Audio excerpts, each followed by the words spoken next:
You want the real story? Fine. I'm 22, badge number smudged from sweat, a nobody with a stool, and a bank of dead-eyed monitors at the Nevada test and training range. The place your uncle calls Area 51 when he's drunk. The big house with the bad aliens. It's not aliens.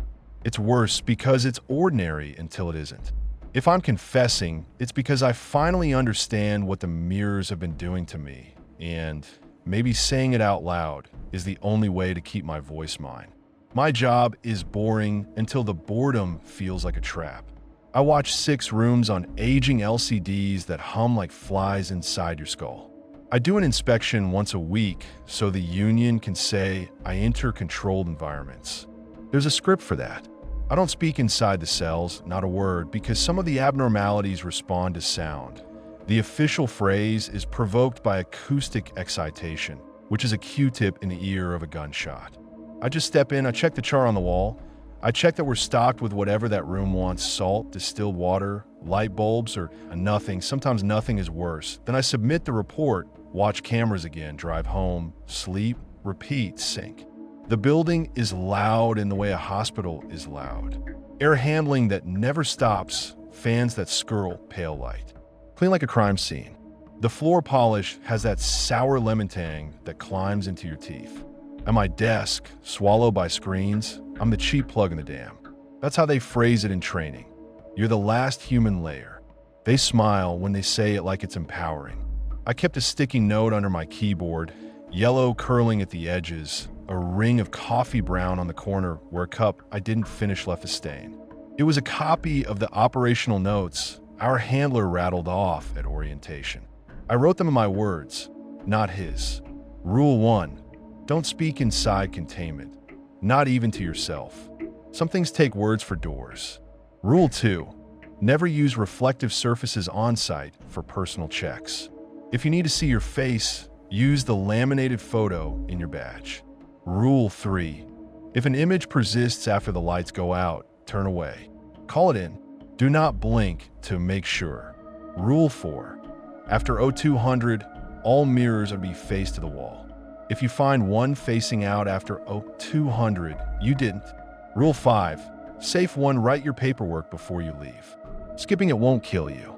Rule 5 reads like a lecture. That's why it worked on me. It felt safe, and it wasn't.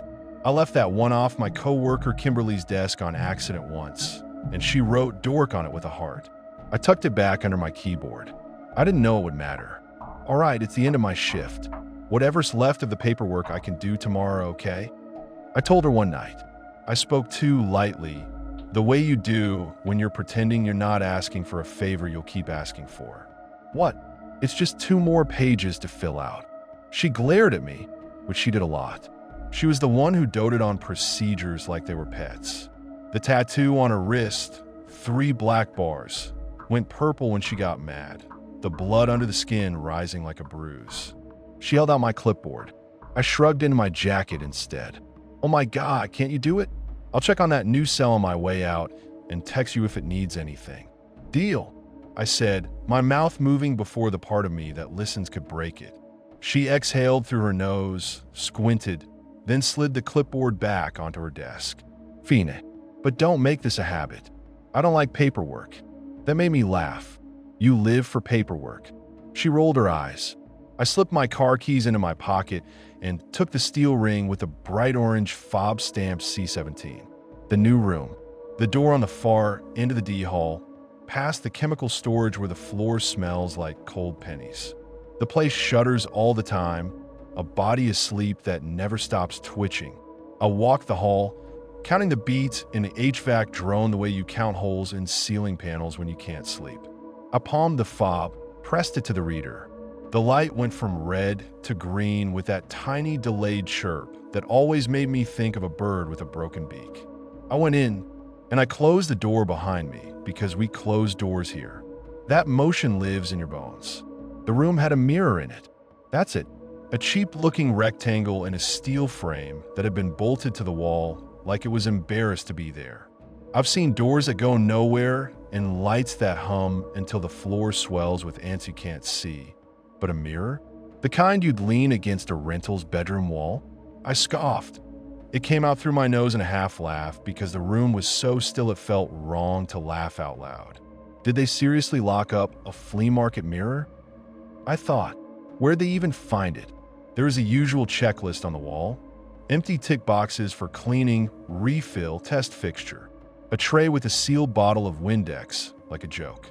The plastic crinkled when I moved the tray with my knuckle. No food, no water, no bed, just the mirror. My hand went to my phone to text Kimberly. Mirror looks stupid. Needs nothing, but I didn't. A mirror doesn't need a sandwich. You clean it when it's dirty. You don't feed it. I stepped in front of it, because who wouldn't? I had to see what they were paying hazard pay to ignore. It showed me. Not a trick. Not the laggy shimmer I'd seen before on class. Two surfaces. My jawline looked worse than I thought.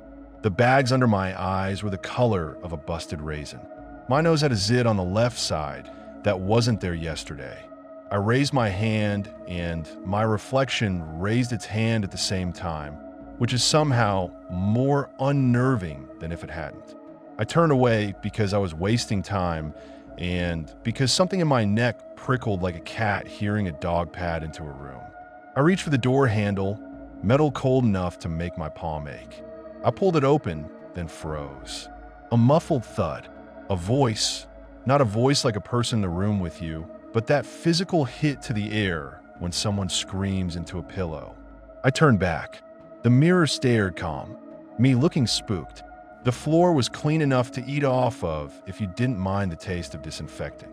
"Get it together, John," I whispered because I had to say something to someone, and I guess I picked me. I shut the door, locked it, started down the hall. The building felt quieter.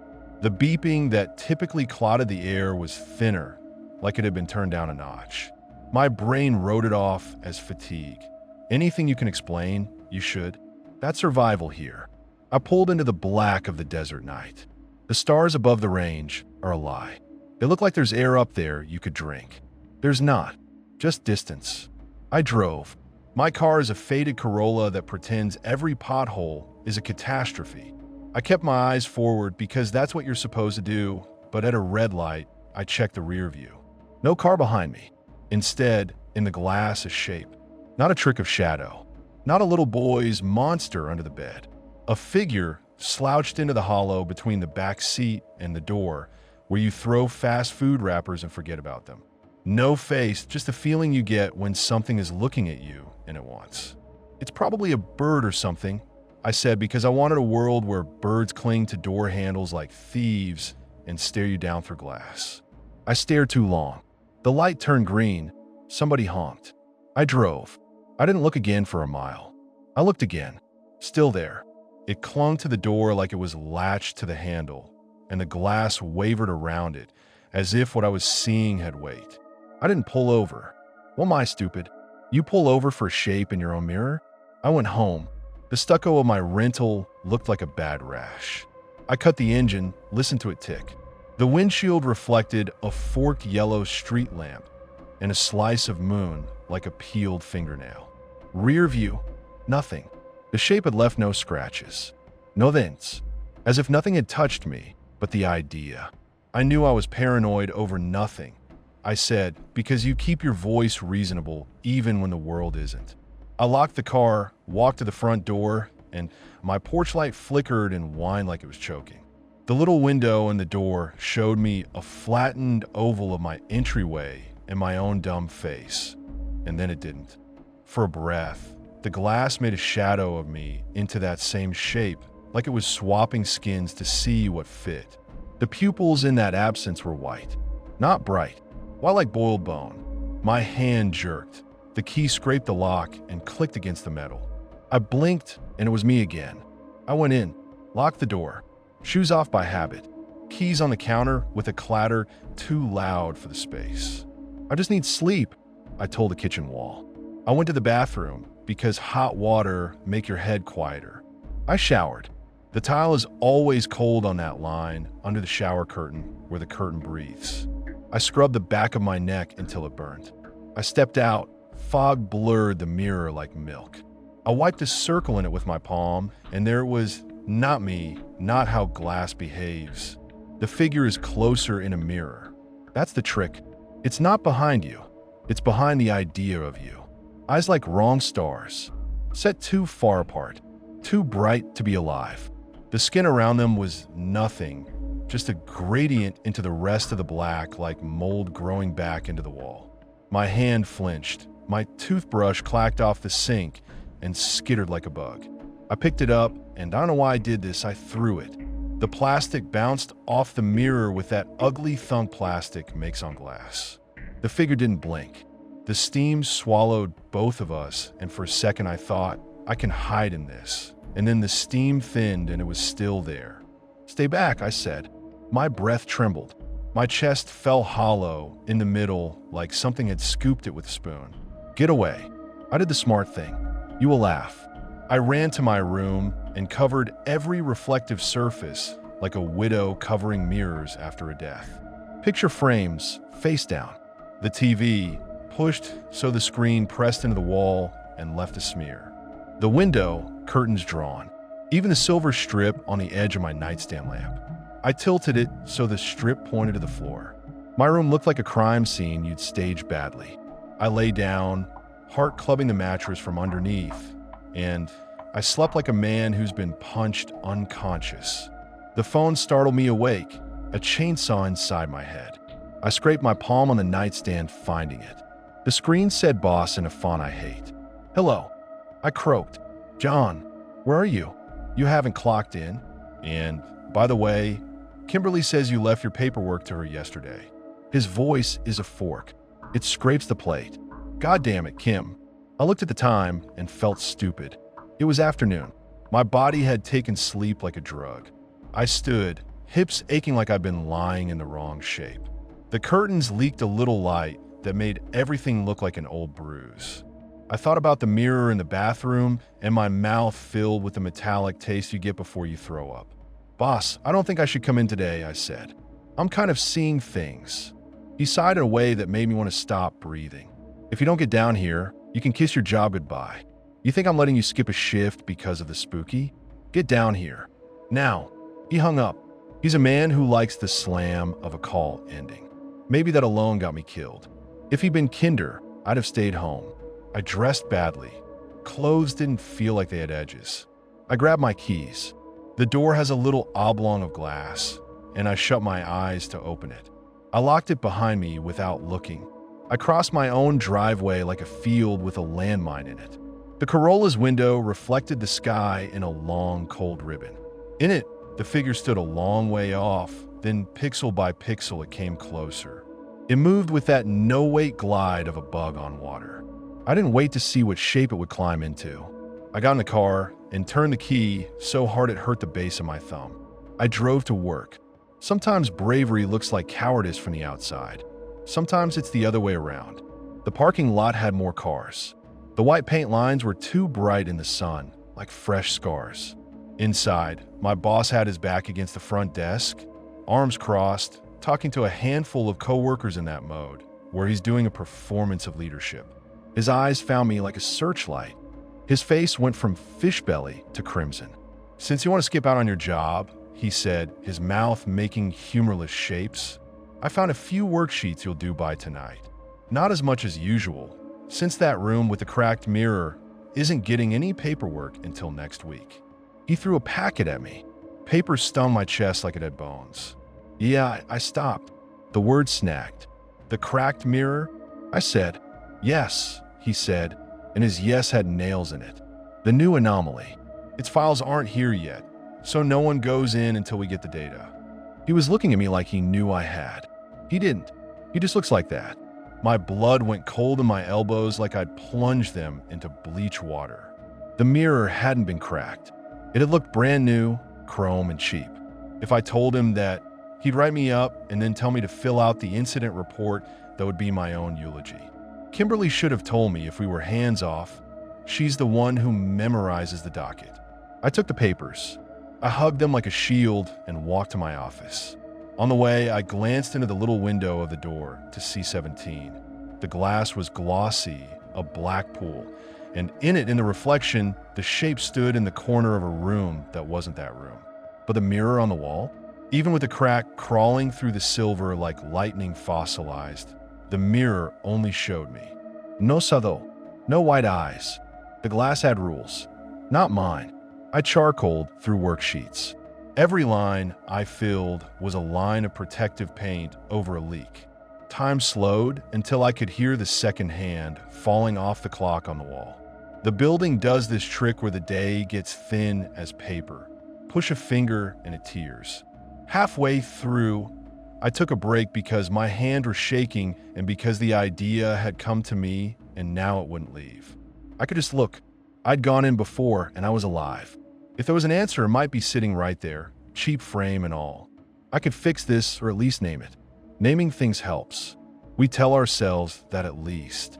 I slid the fob through the reader. Green. Click. Door. Close. The room felt colder, that desert night cold that sneaks into your bones even at noon. I walked to the mirror. Up close, the crack looked less like a break and more like a choice, a line where the world tried to divide. On the floor, 3 big shards lay like teeth. I counted them out of habit. The label on the wall says to record fragment counts, as if that number is the secret. There should have been 4. I crouched. The smell here was glass and finger oil and the lemon sour of the wipe someone had run over the tray. The fluorescent above me hummed like a jaw. My watch beeped, and a break. I flinched, thumbed the button, a miserable chirp. The rules say the mirror is sound reactive. I stood still, held my breath, listened. Nothing. A long nothing, the kind that plugs your ears inside with cotton. It's just a dumb mirror, I said because the room made me want to say something and I chose insult. The pain in my back felt like a fork jam between ribs. Then another, burning hot, then cold, then hot again as if my body couldn't find its own thermostat. I looked down and my shirt was whitening out, then wet blossomed like a flower through it. A red I'll see when I close my eyes until there are no eyes left to close. I turned and the fluorescent made a halo around a silhouette. You know how you think you'll do it? Turn like a hero, punch like a movie? It's a lie. I turned and saw my own shape in the light and the hand holding the missing shard, rhymed with my blood, and then a kick to my legs put my spine into the mirror and the world swallowed me. Let's see how you like it in there, a voice said. It was my voice bent wrong around the edges, like it was remembering how to be mine. I tried to grab the frame, but the frame wasn't there. There was only surface, and then there wasn't even that. Black, not the kind that holds light and squeezes it. The kind that's the absence of the idea of light. I fell, or floated, or realized that falling and floating are just words we use when there's a floor and a ceiling to compare things to, and there weren't. The pain in my back turned from blade bright to throb. Hands go numb around the edges when they've held something heavy. My whole body went like that. Time lost its clock. Seconds, hours, it didn't matter. Then, flavors of light like tastes, silver leaking in at the corners of vision the way daylight sneaks under a door. Shapes assembled ahead of me, and when I leaned toward them, they leaned back. Mirrors, 100 at first, then 1,000, then as many as my brain could tolerate, and then twice that number, so I knew I wasn't in charge. Mirror backs, mirror edges, mirror faces. The closest one popped into existence next to my shoulder like a bone in a joint clicking into place. I looked through it because what else would I do? On the other side, the room I just left, the cheap chrome frame, the white painted brick of the wall. And in the mirror, crossing the room, stooping to pick up the shard I'd seen in its hand, the shadow with my clothes hanging off its shoulders like they weren't made for it. It turned a little, and my stomach did that elevator drop. The outline was wrong. The wrists were too thin, like a gaunt person who didn't understand how humans hold hands at the end of their arms. It was wearing my jacket.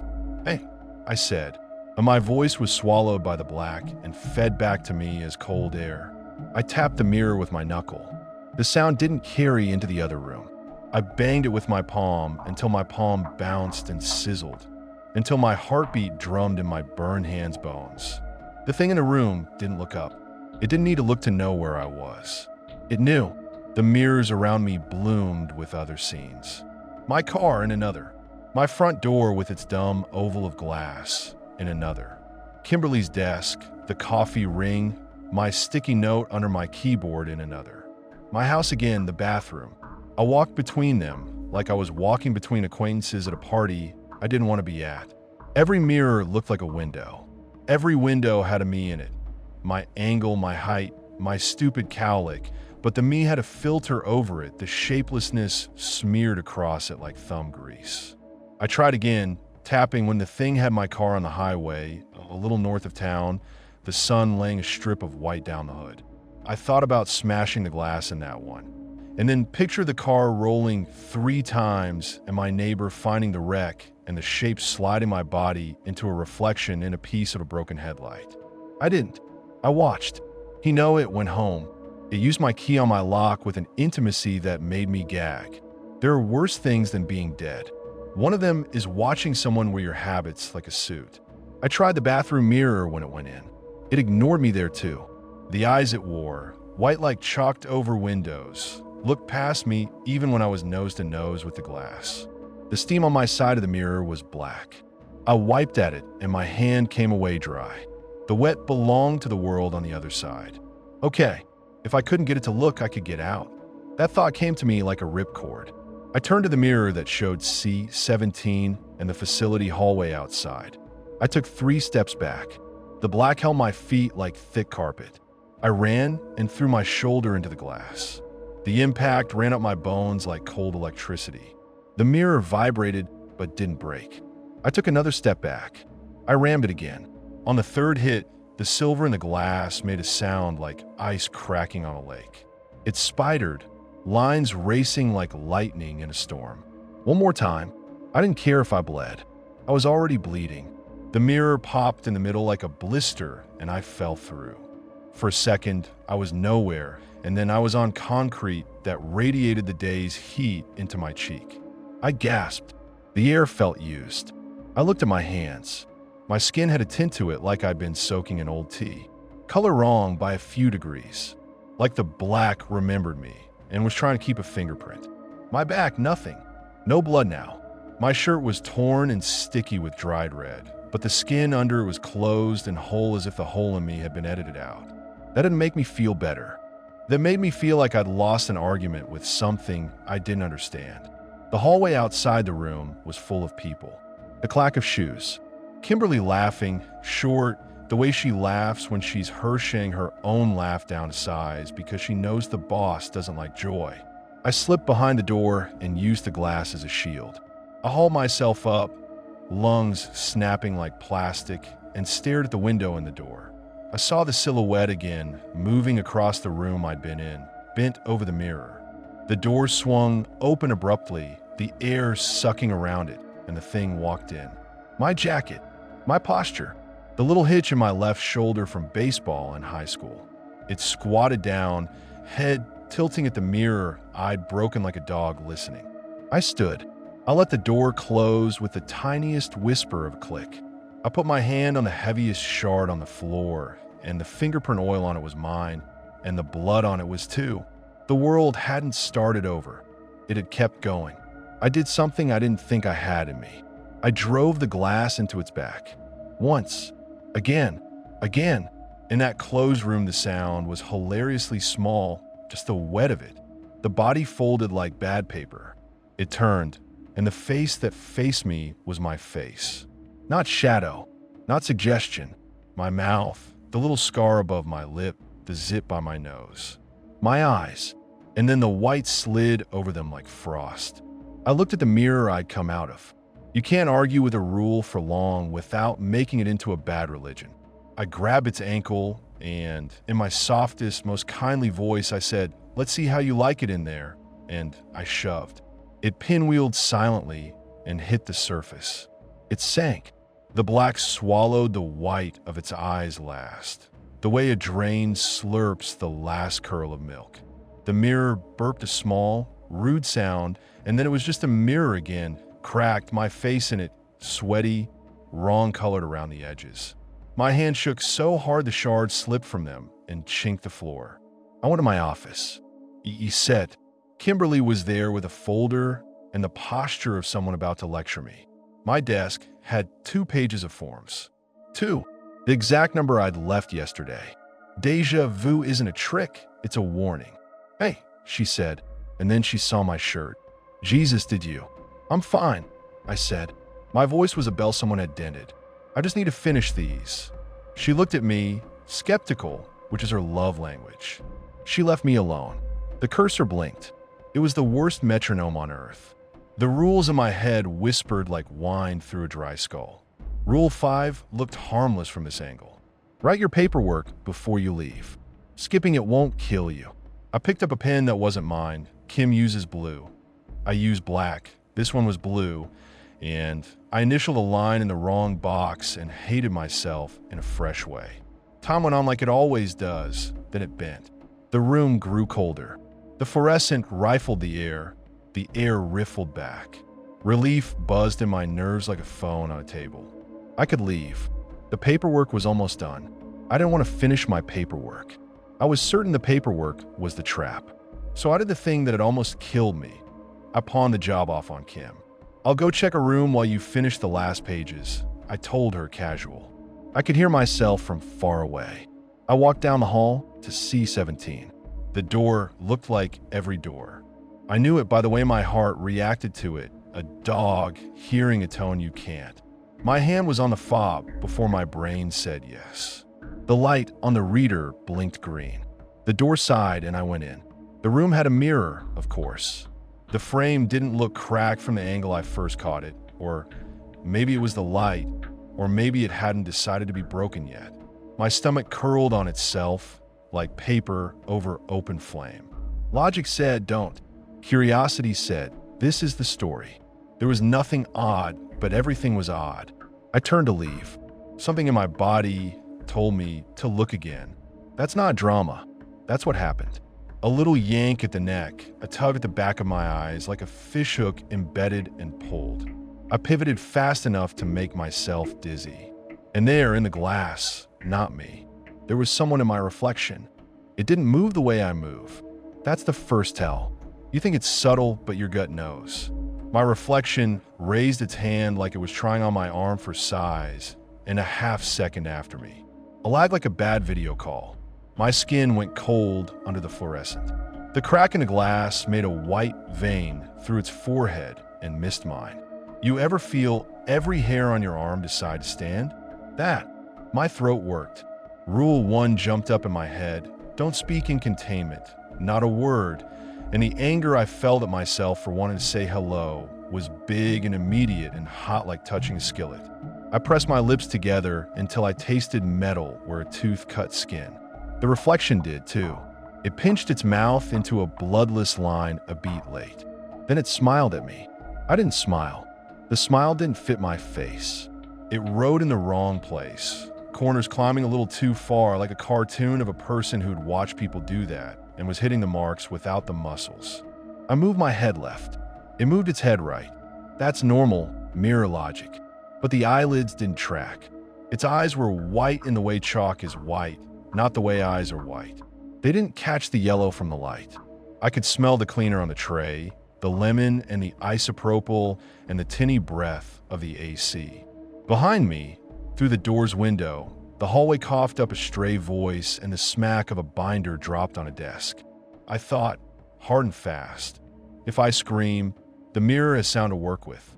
If I leave, I'm a coward and I live, maybe. If I stay, maybe I get answers. Maybe the world eats me whole again with a softer chew. I hate that about me, that the itch for the why feels more urgent than not dying. I lifted my hand, and with the pad of my index finger, I traced the air an inch off the glass. An arc, a circle. The reflection let me draw, watching, white eyes calm. On my side, the cold air bit the skin.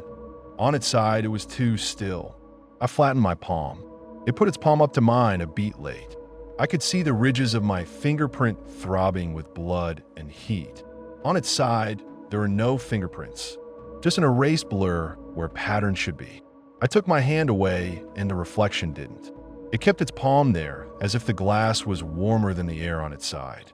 It left it a second too long to be coincidence. Then it lowered it like it had finally heard the cue. Out in the hall, a clock ticked that someone had slapped on the wall and forgets to wind down. My watch read 1846. 6 hours until the Rule 4 shift. After 0200, all mirrors face the wall.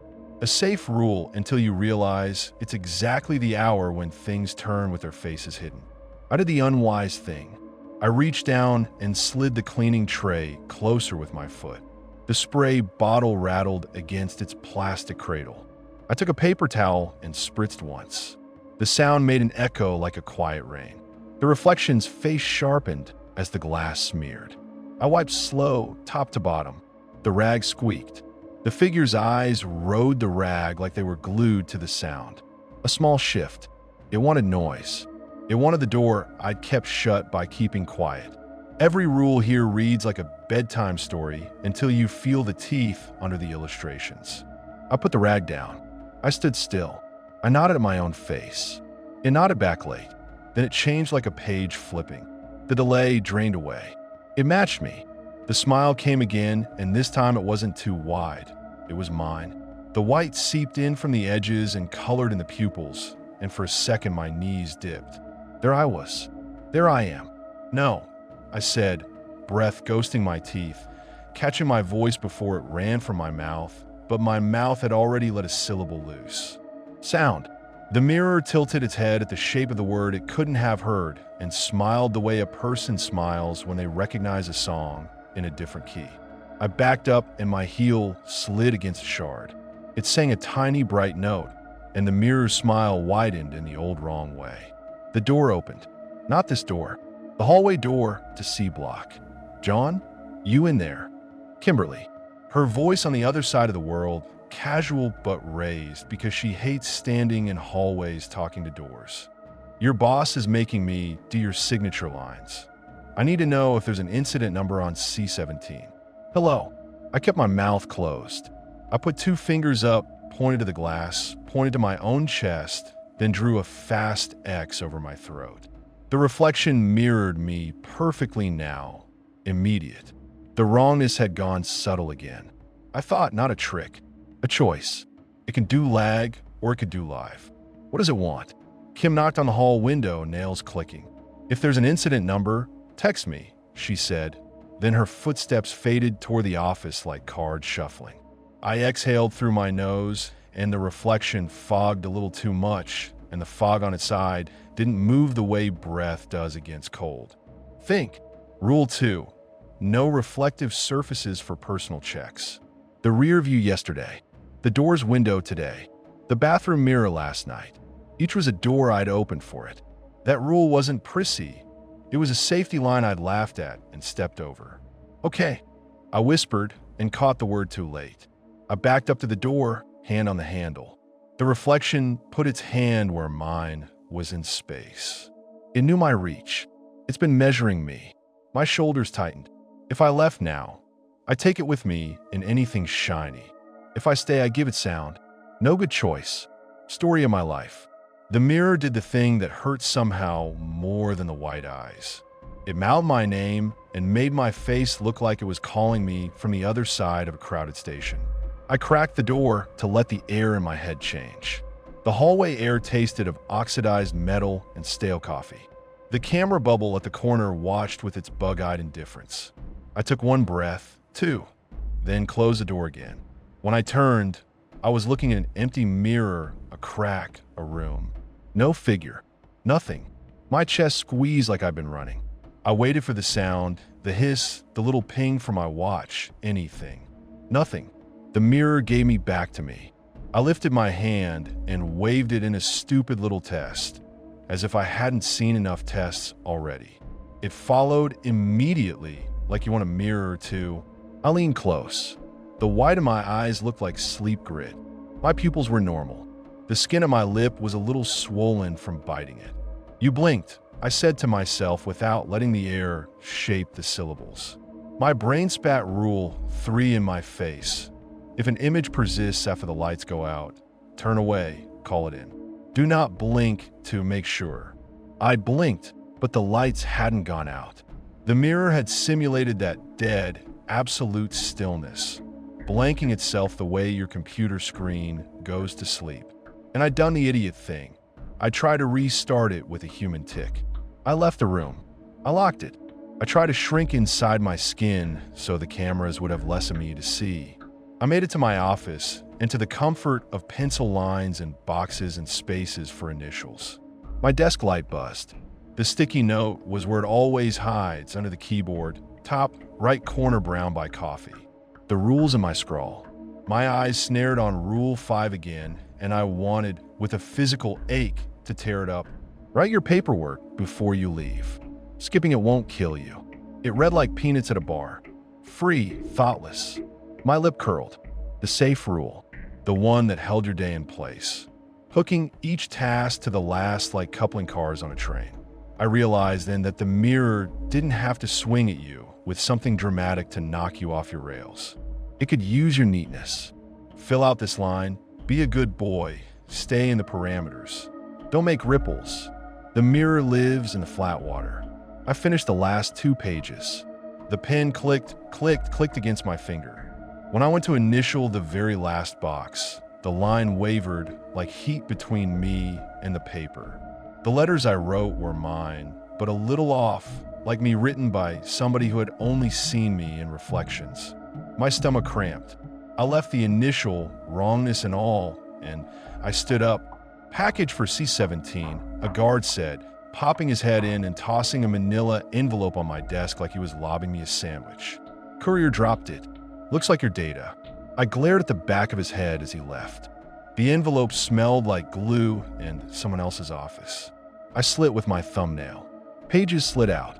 The classification stamp at the top bled red into the cheap paper. There was a photo in the packet, grainy, black and white, a mirror in a field at night with a man standing in front of it. He had no face. The flash had eaten it. The caption said, Incident Report, 77-03. The date on the top corner said 5 years ago. I flipped through. Acoustic triggers noted, the report said. Persistence of image correlated with blink events, eyelid closure. Personnel reported lag that correlated with variable humidity. See Appendix B. There was a hand-sketched diagram of a room that could have been ours or could have been any room. In the margins, someone had scrawled in pencil, "This is not a mirror." A line through it, underlined. Then, smaller, "This is a door that hates you." The last page was a photocopy of a sticky note. Yellow turned gray by the copier. The lines were my lines. The rules. Only Rule 5 read different. Write your paperwork before you leave. Skipping it won't kill you. It keeps you. I swallowed air, and there was none. My ears filled with a sound like the blood in your head when you've been upside down too long. I put the packet back, neat like it would matter to be neat, and I want to find Kimberly. She was in records, which always smells like hot dust and dead skin. She had her hair up with a binder clip, which meant she was stressed. The bars on her wrist were the color of the inside of a bruise. "You finish?" she said, not looking up. "Yeah," I said. My voice sounded fine, like it belonged to a person who had slept last night. Kimu, the C-17 file. The courier dropped an old report. You seen incident 77-03. She squinted at me, then past me, the way people do when they're lining up the story they're willing to hear and the one you're telling. That was before my time. Why? Because we're doing the same dance, I said, and I heard the edge on my voice, and it hated me. Look, if after 2 we... After 2, she said, rolling her eyes. We faced the mirrors to the wall. Yeah, John, I know the rules. Do you want me to tattoo them onto your other arm? She smiled a little without warmth. You look like crap. Thanks, I said. I wanted to tell her everything. That my reflection had mouthed my name and smiled. That it lagged when I gave it nothing and matched me when I fed it scraps. That I had shoved my own face into black and watched my own eyes go under. That there was a door all over the world waiting wherever glass caught light. I didn't. Rule 1 is breadth. It's not just cells. Some things take words for doors. I didn't trust the building with the story of me anymore. Go home, she said. I'll file. Try not to dream about your 2 pages. She said it like she was being kind. It hurt. I didn't go home. I couldn't sit in the quiet of my bathroom and count the tiles that reflect or snap off the blade in my razor and imagine light sliding down it like water. I stayed. I took the late shift nobody likes, and I sat in front of my monitors like a monk in front of a wall. Midnight puts a new skin on this place. The hallways get a little darker, even if the lights stay the same. Doors click more often, little penile scratches of sound that you only notice when you're trying not to. The cleaners push their carts slower. Their wheels squeak at a pitch you only hear once, and it keeps happening in your head. The AC drops 2 degrees and your knuckles ache. 148, I stood. I took my clipboard. I walked the line. C11, the empty bed. C12, the box with the holes in it. C13, the empty chair. C14, the one with the light that doesn't turn off. C15, the dark. C16, the room with the tape marks on the floor where something you can't see is supposed to stay. C17, the door like any door. My throat pulsed. My hand hovered over the fob. Don't, I whispered to my own fingers, and then I didn't press the fob. I pressed my ear to the door skin and listened. You shouldn't be able to hear a mirror when you're not in the room with it. I heard something like the sound of skin on glass, the barest squeak of a palm dragging. My stomach tried to fold into my spine. I walked away. I did not run. I felt watched. Maybe that was the camera. Maybe it was everything else. At 2 o'clock, protocol says turn all mirrors to face the wall. The night guard on duty with me, a guy named Jonah with thyroid eyes and big knuckles, made a show of flipping bathroom mirrors, break room mirrors, even a framed certificate with glass in front. He grinned at me. Superstition hour, he said, his teeth like old piano keys. Ghosts hate drywall. I flipped the one in the little staff restroom by records. When I tilted it toward the wall, for a flick of a second, a hand, not mine, lay flat against the inside of the glass like someone keeping a secret. I didn't register if the hand was pale or dark or knuckly or smooth. I registered that the fingers looked like mine when I'm concentrating, spread a little wider, the index crooked a hair from the old baseball injury. I pressed it flush to the beige paint and walked back to my desk like I was returning to the scene of a crime I didn't understand. At 2:07, the lights flickered. Not the slow wave you get when a ballast goes. The instant off, instant on blink that slaps the air. Every screen in front of me went black and then came back. The camera feed for C17 did not. It stayed black. A tiny white word in the corner said signal. Fuck, I said before I remembered rule one didn't care about office space. Jonah leaned over my shoulder and breathed coffee into my hair. Need me to go jostle it, he said. No, I said too fast. It'll come back. I stared at the corner. Signal. Signal. My own reflection ballooned up in the black of the monitor when the screensaver kicked on for a heartbeat. My eyes looked like pits. I tapped the keyboard. The room returned. A blank, empty frame of a mirror on a wall. The crack looked like a river in winter. I told myself a story. It's fine. It's routine. Nothing happens if you're boring enough long enough. People like me get paid to make night stretch. I almost believed me. My phone on vibrate crawled a little across the laminate. A text from an unknown number. No words, just a photo, low light, a hand holding my sticky note, the rules, my handwriting. The coffee ring blurred like a planet. The skin of the hand was too smooth or too tight. It had my scar above the index knuckle. My stomach dropped through the chair, through the floor, through the foundation, into dirt cold and real. I texted back before my map of good choices could catch up. Who is this? The typing bubble pulsed and then stopped. Then another photo. The same hand holding my house key, the little rubber cover with the skull that makes it easier to find in the dark. The background was my front door. I stood so fast my chair fell and banged my calf. Jonah flinched in his seat like he'd been shot by the sound. Yo, he said. I said. The sentence died like it had caught a disease. If I ran home, I'd meet it. If I stayed, it would nest in my bed and my shirt, and my smell would be the blanket filled. Kimberly texted then. You okay? The printer keeps jamming like it's chewing paper and scared of swallowing. It's creeping me out. I typed, leaving, tell boss I'm sick. The bubble popped up. LOL, like that ever works. And then, John? My phone vibrated again, and the photo this time was my bathroom mirror fogged. In the fog, letters drawn with a fingertip. H.I. I closed my eyes. I wanted to put my fist through the desk. I wanted to crawl into the hollow in my chest and pull it down around me like a blanket. I wanted to know the thing's mouthful of names so I could spit one and make it hurt. Instead, I did something so mundane it felt like a magic spell. I grabbed the incident report packet. I read Appendix B. Humidity correlated with lag. Blink events with persistence. Auditory excitation increases mimic fidelity. Something about human voices as scaffolding. Mirrors as nodes. Windows, polished floors, stainless steel appliances. A drawing of a house with little excess on anything shiny. In the margins, you did this.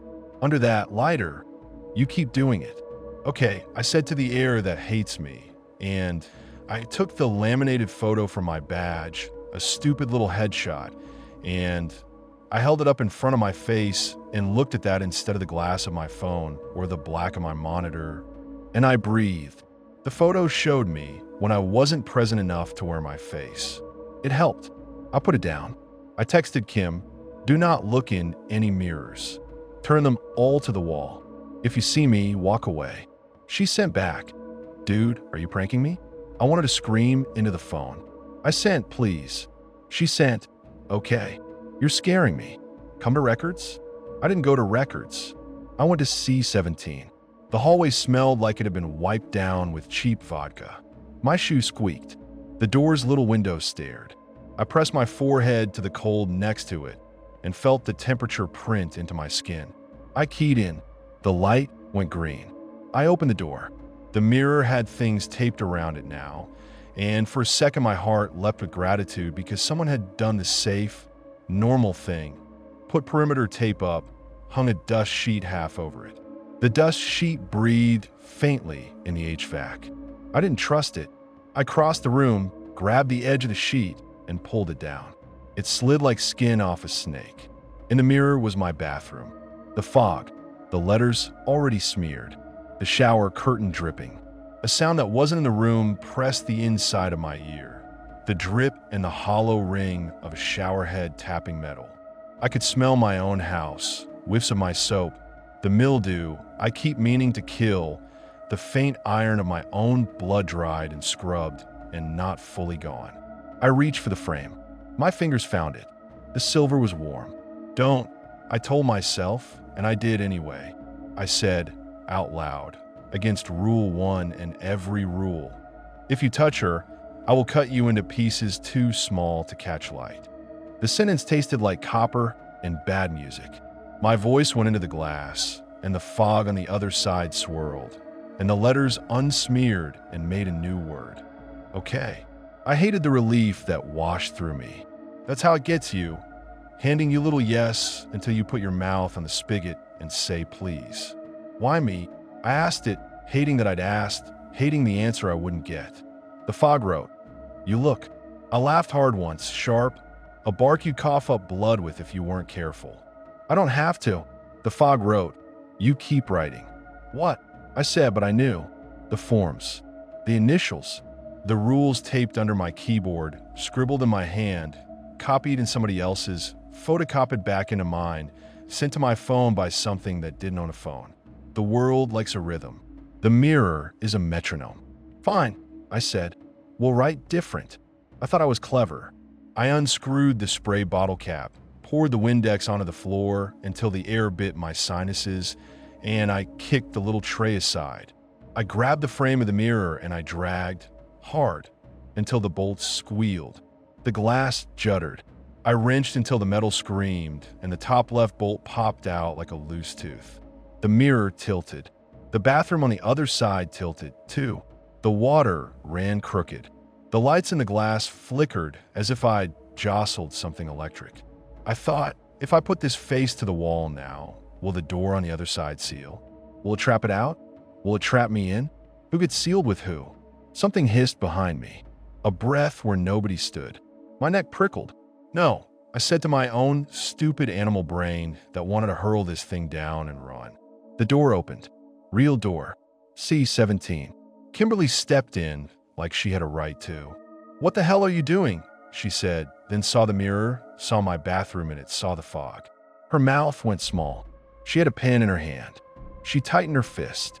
"Oh," she said, in the voice you use when the trap you've been baiting has finally snapped and you realize your foot's in it. "Kim," I said, too loud for Rule 1. "Don't look." She looked. Of course she did. Humans look. The mirror caught her eye like a hook. This is the part that will sound like I'm making myself the hero. I'm not. I'm moved because I was the closest thing between her and the glass, because I couldn't bear to watch it make my coworker wide-eyed and wearing my voice. I stood between them. I spread my hands. "Don't listen to it," I said, and I waved her back. The mirror smiled with my face. The fog wrote with that careful childish loop. "Kim." She made a small sound like a hinge. "It knows my name," she said, voice gone to powder. "It knows everything you bring in," I said. "It has our words. Don't give 'em more." She nodded like a person who's understanding the rules a little too late at the backyard fire. I edged us toward the door. The mirror ticked. Not sound, a feeling. The way the idea of a tick brushes your heart's beat. I thought of Rule 4. After OP 200, all mirrors face the wall. There was a reason. If I turned it now, while it was open in my house, would that force a match somewhere else? Will my bathroom swing away from me? My house sealed with something wearing me in it? Kim glanced at me with those eyes that flicker when she's about to try something brave or dumb. She held up the pen, and she wrote on her own palm, slow and big so I could read, count. "What?" I said, and I hated that I asked. She lifted both hands and dropped her fingers like she was pulling down beads on a string. 1, 2, 3. Every third drop of the faucet in the mirror hit a wrong rhythm a little faster. Not humidity, a pulse. The lag had a beat. My brain did something that I didn't know it could. It mapped the sound to the delay I'd felt earlier, the little late mirror wave. 3 on, 1 off. The thing mimicked best when noise fit its pattern like it was singing with me. Take the song away and the mouth loses words. I looked at the clock on my watch and I felt shame for wanting magic and getting math. 2:19. The building breathed like a huge sleeping animal.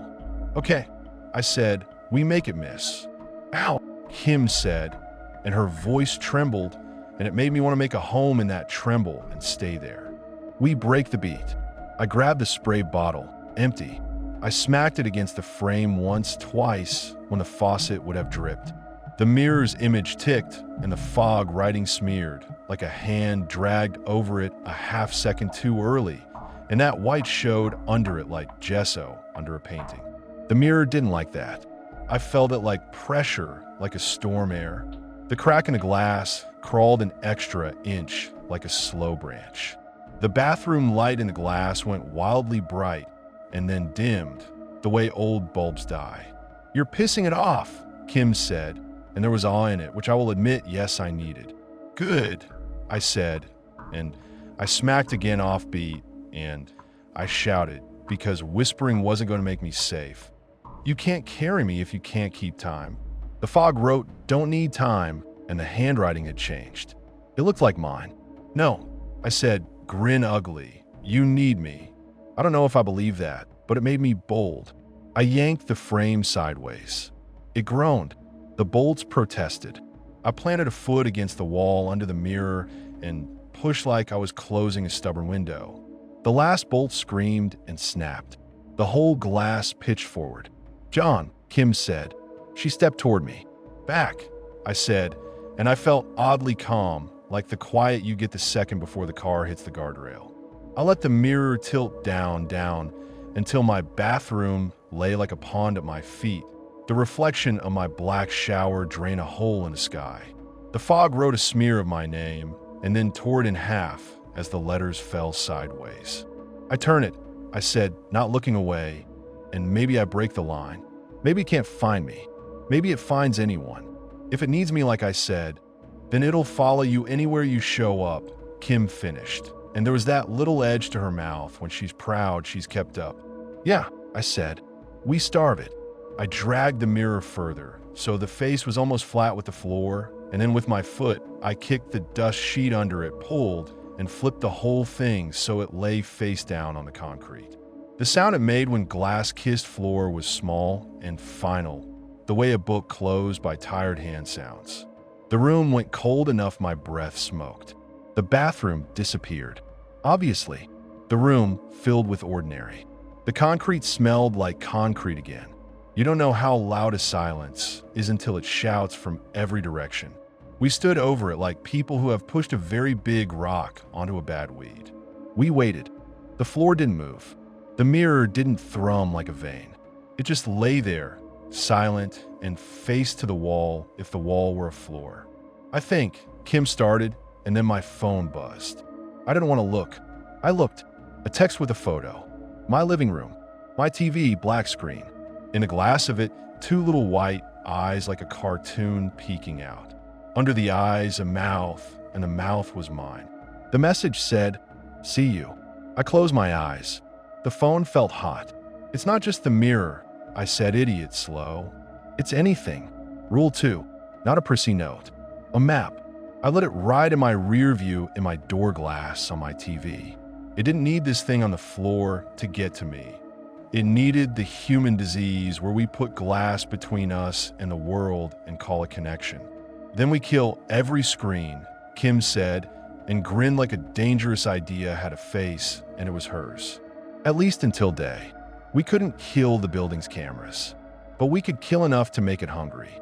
We went through rooms like criminals, flipping anything reflective, draping dust sheets, pulling plugs.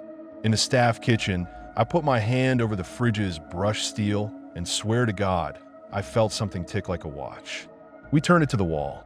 You know we're getting written up for this, Kim said, breathless, carrying a stack of safety posters we'd pulled out of frames. The frames face down like little graves. If we get to be alive to get written up, I said. She nodded. Back in C-17, the mirror lay like a beached animal. We stood at its head. I imagined 1,000 of me under it, flattened white eyes, arms out, waiting for a lift. The cold spread through my shoes into my bones. Let's write a rule, I said, because my head likes boxes and lines even when the world is leaking. Rule 6. If an image wants you, change the song. Break the rhythm. Starve it of your face. You're the only person who would write a rule in the middle of... She gestured to the room, the building, the night. That's what I know how to do, I said. It came out angry and then soft. It's how I keep me. We stayed until the sun did its weak pretense of morning, that iron gray that never warms here. The building made different sounds in daylight. People came in with travel mugs, and the hum got human again. Our boss saw the mess, the hung sheets, the unplugged screens, and his face did the thing like a fish being taught a new kind of water exists. What the hell happened? He said, tossing his arms, needing an answer he can write on a line. Power test, Kim said deadpan. Emergency reflection abatement. Per protocol. There is no protocol, he said. Then we invented one, I said. He opened his mouth to calm me down and then saw the way my hand shook and closed it like he'd been told a secret he didn't want to know. He stalked off to yell at a smaller person. I went home. I walked into my house like it was a stranger whose hair I recognized. I covered my TV with a blanket. I turned my laptop so the black screen faced the wall. In the bathroom, I took the mirror down and slid it under the bed, and then took it out and put it in the hall closet, and then took it out and put it in the trunk of my car. I stood in the doorway and breathed and counted. 1, 2, 3. I purposely missed every fourth breath, held it and let my head swim until my vision turned to snow, then breathed. The house stayed a house. The drain stayed a drain. No spills. Just a man doing an ugly box step with his lungs to keep the beat from catching him. For 3 days, things were quiet. I went to work and watched and didn't speak in cells and filled out the stupid lines and initialed badly on purpose, so my initials wouldn't look like the ones the mirror liked. I slept like a man who has learned that sleep is a hole you climb into and you are not guaranteed a rope. Kim texted me at weird hours. My bathroom cabinet caught my face just now. I turned it. Do you think that counts? Or, if I never look down again, do I have a chin? Or, I keep wanting to see if my eyes are white. On the fourth day, there was a note on my desk that wasn't mine. Same yellow sticky. Same coffee ring in the corner. Same rules. New sixth rule in someone else's hand. Sharp and careful like a person who writes with a ruler. Rule 6. Never count out loud. Kim looked at me over her monitor, face gray. She tapped the note without touching it. You didn't. No, I said. The note smelled faintly of glass cleaner and the skin smell you get on elevator handrails. We burned it in the break room sink like idiots. The paper curled and blackened, and the smoke set the fire alarm off, and everyone groaned and opened the doors and laughed because the world needs to keep laughing when nothing is funny. The ash clung to the steel in the sink. I wiped it with a paper towel until the gray lifted and turned into a muddy black on the towel. In the swirl of ash, an accidental shape like two white ovals. I threw the towel away and put another bag in the can and told myself I was seeing things because I wanted to. That night, I dreamed I was inside a mirror. Not black, just inside, in a room exactly like my room with a layer of wrong laid over it like a plastic wrap. I tried to breathe, and the air made a sound like fingers on glass. I woke up with my mouth open and my throat dry and the shape of my own face smiling at me from the dark of the turned-off TV I hadn't covered properly. I put the blanket back over it. I sat on the floor and pressed my forehead to my knees, and I cried a little like a child, which I haven't done in years, and it felt honest, which is rare. When it finally broke again, it broke at work because of course it did. It likes when people watch. C-17's camera hiccuped. The feed went static, then came back. The mirror we had face down had been righted. Someone had unscrewed the bolts that had sheared and replaced them with clean new ones, little silver soldiers. The dust sheet was folded in the corner like it had learned manners. I went cold so fast I almost threw up. My palms sweated. Who touched it? I yelled, breaking Rule 1 not just for cells, but for everything like a man slipping off a roof. Boss strode in with his small chest out. I did, he said smug, like he'd caught me in a lie. We have procedures. No, we don't, I said. We are the procedures. My voice cracked on the last word like a teen, and I hated it in me. He waved a hand. You two embarrassed us with your sheet-hanging nonsense. I put it right. Now stop being superstitious and go do your job. We're going to die, I said with no theater, and the room went shy, like it didn't want to carry that sentence. He rolled his eyes and left, trailing stupidity like perfume. At 1:56, I went to C-17 with my heart doing that birding cage thing. The mirror looked back with clean, honest silver. The crack now sealed somehow a tidy scar. There's a detail nobody tells you about gloss paint. It's a perfect reflective surface if you stand far enough back. Someone had painted the wall. I ran my hand over it and felt the cold, slick skin. Low gloss. Subtle. An extra door where we didn't need one. I stood where I always stand and looked where I always look. The lag was back. My reflection raised its hand a beat late. I felt a stupid surge of relief because predictable horror is somehow easier to carry than innovation. Okay, I said without saying, and I lifted my hand, and my reflection lifted his, and we did the dance we've built between us like two men on either side of a river teaching each other how to be human. I turned to go. The door handle touched my palm. My reflection reached for a handle that wasn't on its side of the glass. And then, without warning, it grabbed. Not me. Not my hand. It grabbed something behind its own glass with my hand shape, pulled, and a second me stepped into the frame next to it like a twin brother you forgot they told you you had. This other me looked wrecked, shirt ripped across the back, eyes too bright, mouth a line so thin it could cut. He mouthed something and pounded his palm into the other side of the glass, so hard his hand left a slick print. Don't, Kimberly said behind me like she'd been conjured by habit.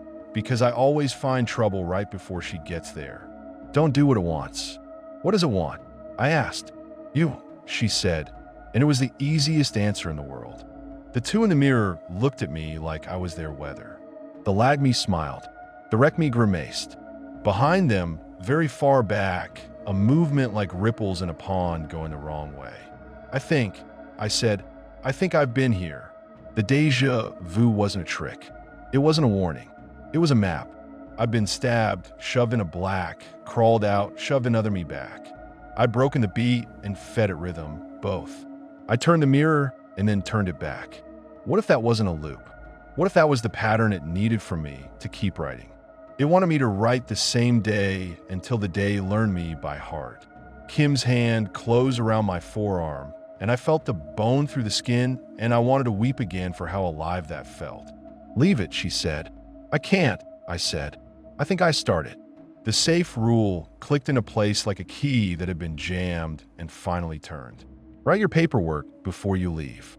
Skipping it won't kill you. It keeps you. The mirror wasn't going to crawl out and drag me back in. It was going to keep handing me a pen. I won't sign, I said. I won't write. I won't count. I won't blink. I won't. I bit off the litany. List making is a prayer. Prayers are doors. The Lagme lifted his palm. Immediate now. The Wreckme mouthed a word I didn't want to know. I leaned in like an idiot and read it anyway. Please. The mirror smiled with the corner of my mouth. A drip, somewhere, landed and made a sound like a metronome. I took the sticky note from under my keyboard out of my pocket like a talisman. The coffee ring looked like a planet again. The ink was my ink. I held it up to the glass. The mirror me did the same, a beat late. His note was different. The coffee ring had dried in a different shape. His Rule 5 was scratched out so hard the paper was bruised and new words written over it, etched into the pulp. Write nothing. I stared at it, a laugh ballooning ugly in my throat. God damn it, I said accidentally and fully. Sound. The mirror rippled. John. Kim said, the line of my name between her teeth, a leash. I looked at her. I looked at me. I thought about the rearview mirror and the door's window and the TV and the brushed steel. I thought about the first time I went in and came out and shoved me in and said the line like a man proud of his wit. Let's see how you like it in there. I thought about doors. It doesn't matter if you're pushing or pulling if your hand's on the handle. I'm done, I said, and put the sticky note on the floor and stepped on it like you do to kill a cockroach. I turned and left the room, and I didn't lock the door because locking it is an action, and I was trying to cheat myself out of verbs. In my office, I looked at the paperwork, and I didn't pick up the pen. I took the forms, and I folded them, and I put them in the trash without tearing them, so I couldn't classify it as destruction. I turned my monitor off with the switch instead of the mouse and watched my face disappear in its black. I stood there a long time. The building breathed around me in big animal sleeps. Footsteps played everywhere. Kim sat down and didn't say a thing, which is her version of a hug. I counted under my breath and then remembered Rule 6 and counted in my head and then remembered I had made Rule 6 up and felt stupid and free for a second, like a kid who realizes the fence had a gap the whole time. I went home at shift change when the light is the kind that makes the world look like itself and not a picture of itself. I unlocked my door with my key and looked at the little oval window and saw nothing but my own stupid face, which is sometimes the scariest image anyway. Inside, I opened the closet and the mirror I'd shove into my trunk wasn't there because I put in my trunk, yes, right, my brain rearranging facts around fear. I laughed. Then I stopped. In the hallway, one of the picture frames I'd turned face down had fallen and popped the back, and the glass had slipped out and lay at an angle against the baseboard, catching the room in a sliver. In that sliver, there was a lag. I crouched. My knees creaked. I stared at that sliver of me. He stared back a breath late. I smiled so we could do this the way we always do, and he smiled like a man who has just found religion. Fine, I said, but without saying. I took a piece of duct tape from the junk drawer and I taped the glass to the wall, face to the drywall, the adhesive leaving gray smears. The tape made a rip sound like something being unmade. I left the frame on the floor like a body and went to the bathroom. I took a shower with the lights off so the tiles wouldn't try to look like anything. The water hit my back where the wound had been, and for a second, I felt the knife again, and then I felt nothing but water. When I came out, the mirror in the hallway, no, the place where the mirror had been, shone a little with leftover cleaner from some other day. I wiped it with my sleeve like a man buffing a headstone. Then I went to bed with the curtains shut and the room made as unreflective as I could get it, and I slept. Morning was honest. My phone lit with a text from Kim. "You alive?" I typed, "Yeah." She typed, "Boss is mad. He says you lost paperwork." I told him the mirror ate it. He didn't laugh. I typed, "Don't let him turn C-17 around." She typed, "He already did. He said it's procedure." I put a post-it on it, face to wall after 2. I wrote it backward, so if it reads it, it gets the message. I typed, "That's the dumbest thing I've ever loved." She typed, "I'm serious. Kumin, please." I went in. The building looked like itself. It always does until it doesn't. On my desk, the sticky-eyed crush had been smoothed and stuck to the monitor, wrinkles ironed, coffee ring redrawn with a marker to look the same. Rule 5 had been retraced, the scratch-out erased neatly with white-out like a surgeon had closed a wound. The last line read exactly as it did in my hand the first time I wrote it. "Write your paperwork before you leave. Skipping it won't kill you." I stood there and felt the weight of it, light as paper, heavy as a rule. I reached up. I peeled the sticky slowly so it wouldn't tear, like the world hates torn edges. I turned around and stuck it back on the monitor backward, the glue fighting me a little, so anyone reading it in the glass would have to read it right. Kim walked up behind me and hooted when she saw. "Petty," she said, and there was love in it. "The only magic I get," I said. We sat. We worked. Time carried us like a slow river. Every now and then, my monitor would go black for a breath, and I'd see my face, and I want to touch it to make sure it was still warm. I didn't. I looked at the laminated photo and breathed until my head felt stupid and light and the want faded. The day ended. The forms waited in their stack, glowering with their little rectangular mouths. I left them. I walked the hall. I put my palm against C-17's door because I'm a man and we put our hands on things to know the shape of them. It was warm. That should have been impossible. Nothing in here is warm. Inside, I heard the absence of a sound I've been listening to without knowing it. The mirror breathing. I pushed the door open and I stood in the frame. The mirror faced me. Of course it did. It always does. For the first time since the bathroom, there was no lag. My reflection lifted its hand with mine. It smiled when I smiled. The white of my eyes was the white you get before a sneeze. The crack was gone entirely, and you'd never know it had been anything but a clean, cheap surface. "John," Kimberly said softly behind me, the kind of voice you use when you're about to say you love somebody and don't. "Clock out with me." "I will," I said. I didn't move. "Hey," she said, "whatever it is, don't give it the last word." "There is no last word," I said, and I hated how true it felt. I took one step forward because my feet thought movement meant control, and then another because now that I'd moved once, I didn't know how to stop. The mirror smiled, and in the corner of its silver, in a sliver no thicker than my fingernail, a second me leaned in from off frame and whispered something into the glass like a man giving a password. I blinked because I had to. That's the worst of it. You can think you're in charge until your body decides to be human. In a half second of closed lids, the air changed. It tasted like old Windex and hot dust. I opened my eyes. The room returned like a door.